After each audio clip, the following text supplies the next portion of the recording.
Hills Indivisible group. And if you're interested in joining our Indivisible group, it's a local group that's dedicated to progressive policies, etc. Please see me or one Kim or Linda in the back there. See us during here. We'd love to sign you up and we'd love to work with you. And also, I would like to give our sincere thanks to Diane and Richard Cohen for opening. All right. Thank you very much. I'm going to tell you a few things about Ms. Abrams. She will tell you her inspiring story in a few moments, but I'm going to tell you a few things that you may not know, things that make her so special. Myself, Kim, and Logan, a couple of other people went over to Noonan about 4 months ago to hear her speak. I've been reading about her, and we were so inspired, we said we've got to bring her to Serenity. So, you may not know, but she's a graduate of Spelman College, and she has a law degree from Yale. She was appointed the Deputy City Attorney for Atlanta at age 29. And when I asked Diane Cohen if we could use her home, she said, I know Stacey, I know her really well, and I just love her.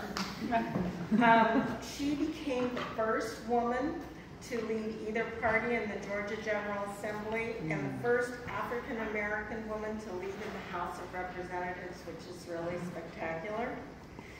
The thing that really, really inspired me is that she started she has a foundation, the New Georgia Project, where she and her team have registered over 200,000 people of color to vote. And that's just been in the last couple of years. And she's received the John F. Kennedy New Frontier Award from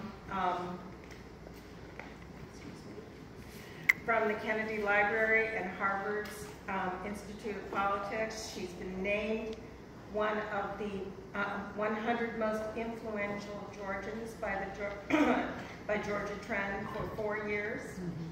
She's was named one of the 30 leaders of the future by Ebony magazine.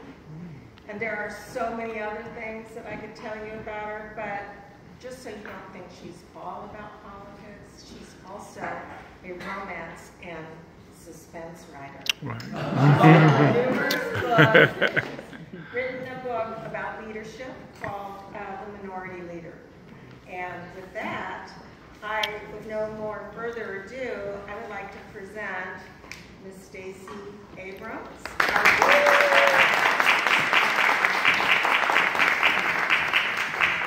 Thank you all for taking time to come out on. I'm trying to figure out where to stand so I can see people on the outside. Actually, Stacey, you stand up. Yeah, stand up, right there.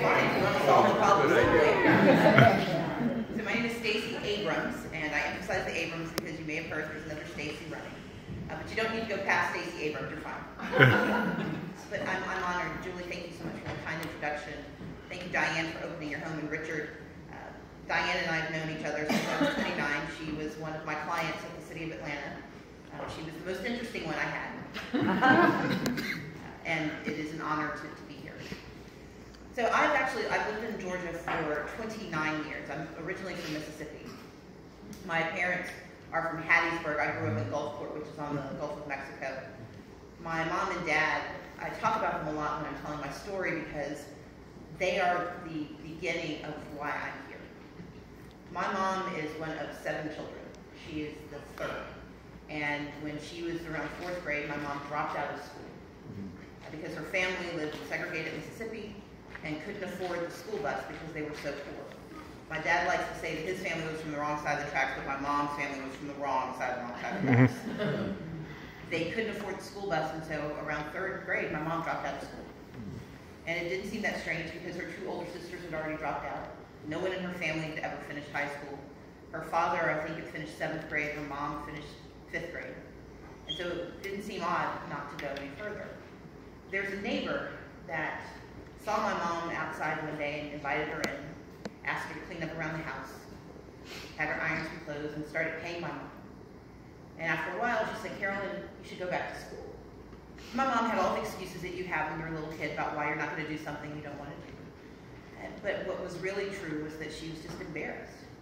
She was humiliated because her family was poor, because they couldn't afford the bus, because her shoes were too tattered for her to be able to walk to school, because she'd been gone so long at a certain point. But Miss Gert, the neighbor, said, Carolyn Hall, you're just too smart. I need you to go back to school.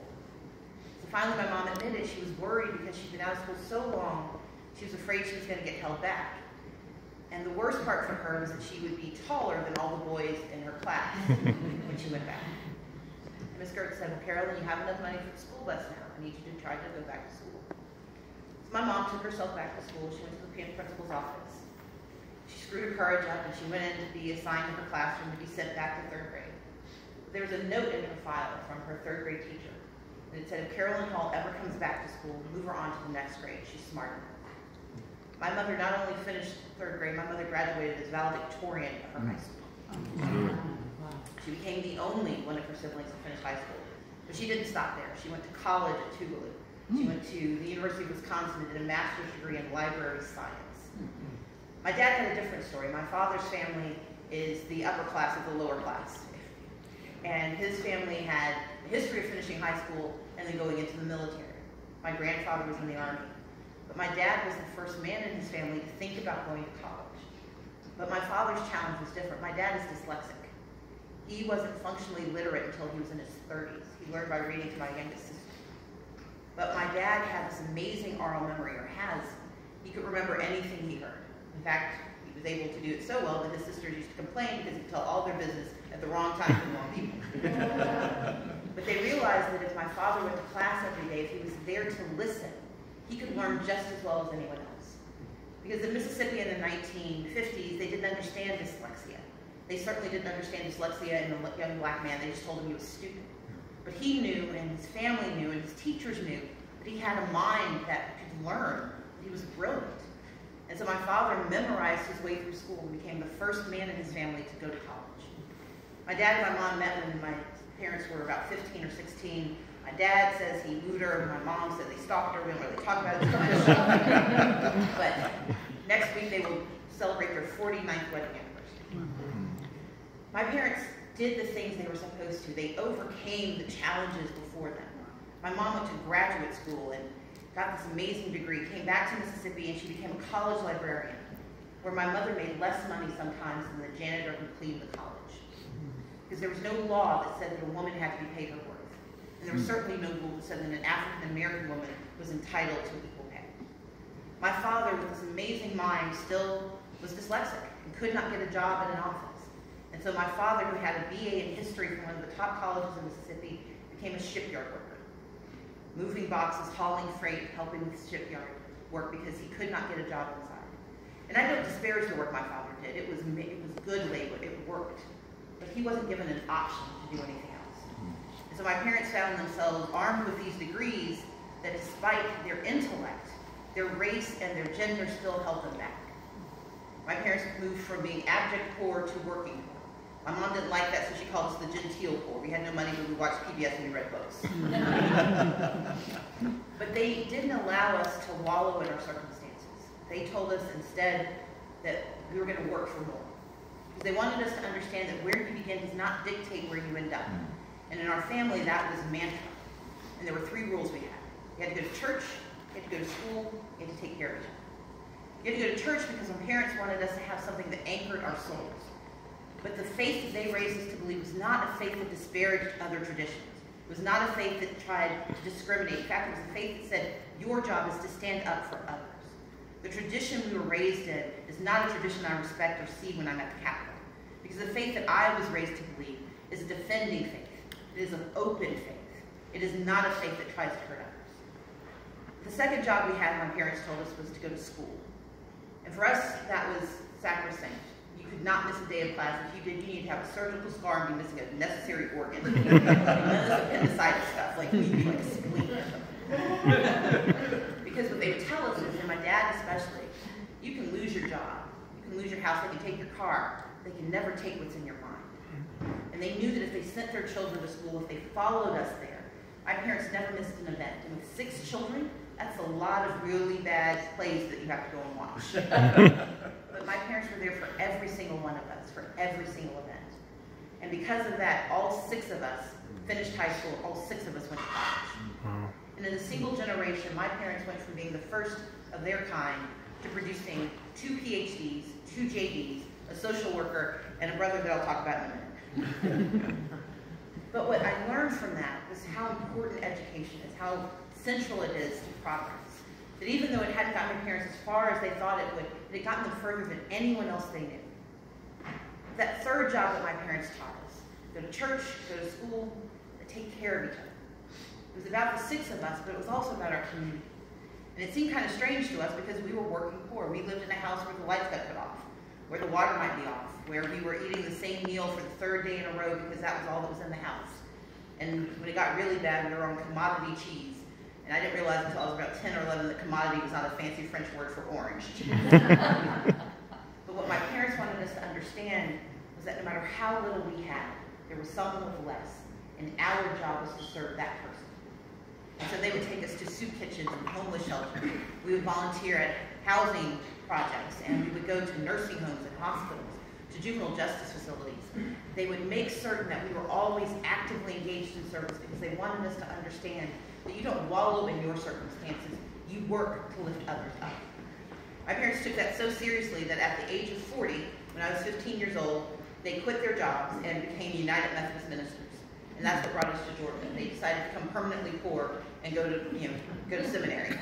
So we moved from Mississippi to Georgia. Mom and Dad went to Emory. I finished high school in DeKalb County. As Julie said, went to Spelman College, went from there to the University of Texas at Austin, did a master's degree with a specialty in tax policy. Went from there to Yale Law School and became a tax attorney. Came back to Atlanta at Sutherland and began what my mom calls my trajectory of downward economic mobility. So I left Sutherland to go and work for the city of Atlanta, and because they were paying me too much, I quit that job to run for office. I ran for the legislature in 2006 and became an entrepreneur because I had to find a way to pay for my, to stay inside my house. And my first client actually was the Bellwine. And it was where I started to learn the art of starting business. It's where I started to learn how you run a P&L, how you make certain that you can make payroll, how you do the work to do good. But I also joined the legislature, and it is there that I began to think about how I could lead the state forward. I've been privileged in my life, but my privilege is one that should be enjoyed by every person in Georgia. And it's a privilege that I think about when I think about my father and my mother, but especially a moment with both of them when we were in Mississippi. My dad, as I said, was a shipyard worker. He worked at Ingalls, which is about 40 miles from where we lived, down Highway 90, if you've ever been on the coast. And when he would have to work more than a single shift, my dad would have to hitchhike home. He would ride to work in the morning with a man named Mr. Luther, but if he had to come back after 6 p.m., if he had an 8 o'clock shift or a midnight shift, he would have to walk for 40 miles because my parents only had one car, and my mom had to have it for us.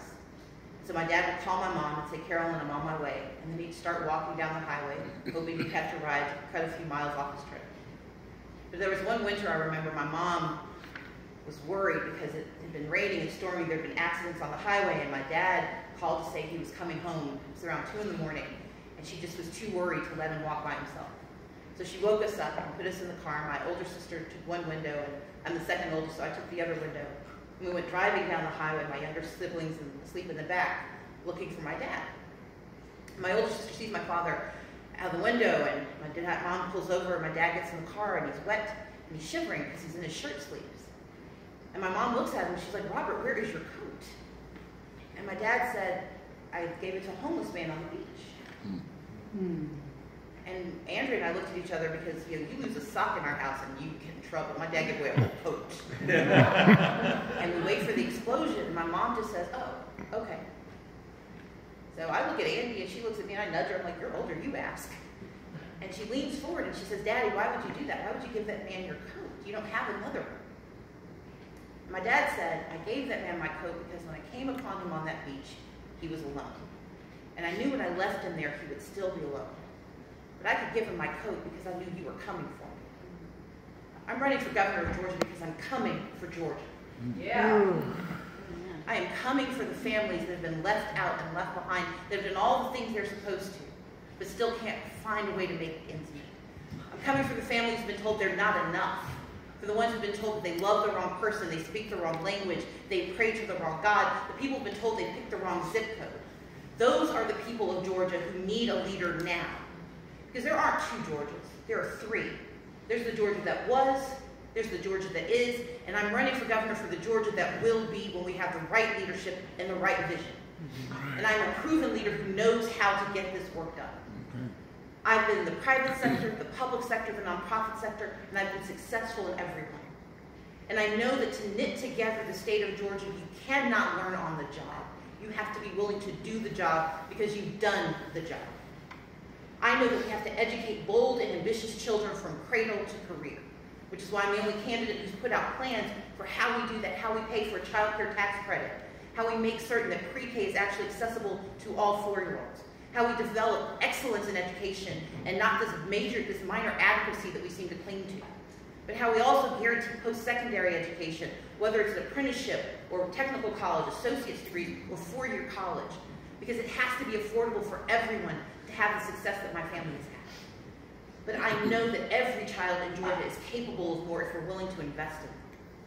But once you've educated bold and ambitious children, you have to have a thriving and diverse economy so that everyone can succeed. I grew up in a family that was working poor, but we never lacked for intentionality. What we lacked was opportunity. And I know so many families, whether we're talking about Taylor County or Southwest DeKalb, where the opportunities aren't there because we haven't invested in them. We haven't done the work of making sure there's access to capital. We haven't helped people think beyond the narrow confines of their experiences. That's why I've introduced a plan that's called the Advanced Energy Jobs Plan, because Georgia has opportunities, as you all know in Serenbe and in Chattahoochee Hills. We've got hydro, biomass, wind, and solar. If Georgia would put a little bit of money in, we could create 45,000 good-paying jobs throughout the state of Georgia.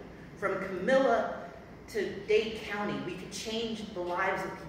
And these aren't just high-tech jobs, these are across-the-board jobs. But I'm also the only candidate who's put out a plan for economic mobility. Because poverty isn't permanent. I grew up in a family that proves that it can be done, but it was hard work, and not everyone's going to have the privilege of having Robert and Carolyn Abrams as their parents. So instead, we have to be a state that believes in investment, that believes in an earned income tax credit to help lift people out of poverty, but that also believes in financial literacy so that people have the fluency to make better choices. We have to make certain that pay history, like my mother's experience, never happens again, especially to women who have to tell you how much you could underpay them each time they go and apply for a job. But we also have to fight discrimination, not just sexual discrimination and racial discrimination, but Georgia is one of the states that still allows the LGBTQ community to stand ready to lose their jobs simply because of who they are. We have to change that in the state of Georgia, and I will do it.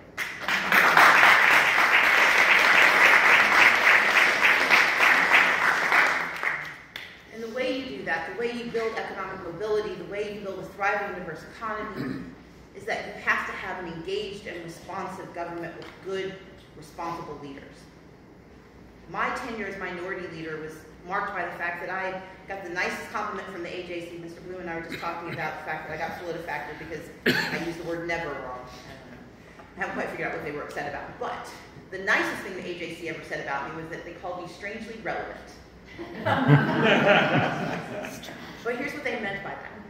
My job as minority leader was to fight bad legislation. It was not to fight Republicans. I'm a Democrat, and I'm proudly a Democrat.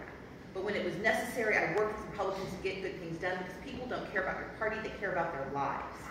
And anyone who stands for office and tells you that they can only get things done on their own has never done the job. But I've also stood up against Republicans and blocked tax increases that they wanted to put in place. I've stopped legislation that would have rolled back reproductive choice. I've gotten good things done, and I've blocked bad things, and if I'm the next governor of Georgia, I can get great things done. Because number one, I'm going to expand Medicaid in the state of Georgia.